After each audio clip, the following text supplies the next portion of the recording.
Ivan the Terrible, or more commonly known as Ivan Grozny, was a Russian Tsar born in 1530 who ruled Russia until 1584. When Ivan ascended to the throne in 1547, he became Russia's first Tsar, stepping onto the stage of history.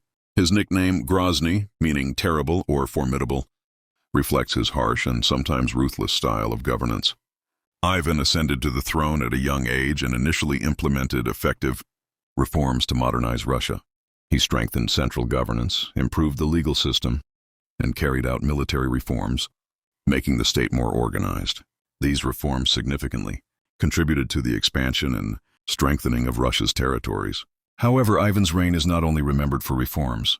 Over time, especially after the death of his first wife, Anastasia, his psychological state deteriorated, and he became increasingly paranoid. During this period, he implemented excessively violent policies against the boyar class, Russian nobility, and potential rivals. He established a loyal group known as the oppressive, unleashing terror within the state and causing the deaths of thousands. The oppressive were employed to suppress uprisings and eliminate enemies under Ivan's directives. Ivan's foreign policy was also quite aggressive. Through successful campaigns, he captured the Khanates of Kazan and Astrakhan, expanding Russia's borders eastward. However, the Livonian War, which was aimed at gaining access to the Baltic Sea, resulted in failure for Russia, leading to a weakening of its influence in that region instead of strengthening it.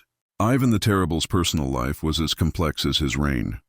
He had multiple marriages but often experienced turbulent relationships with his wives and children. One of the most tragic incidents was when he, unable to control his anger during an argument, killed his own son. In summary, Ivan Grozny remains one of the most controversial figures in Russian history. He is regarded as both one of the leaders who laid the foundations of the modern Russian state and as a despotic ruler whose reign sparked debates. His rule is remembered for both effective reforms and territorial expansions, as well as cruelty and violence. When he died in 1584, he left behind both an established empire and a chaotic legacy.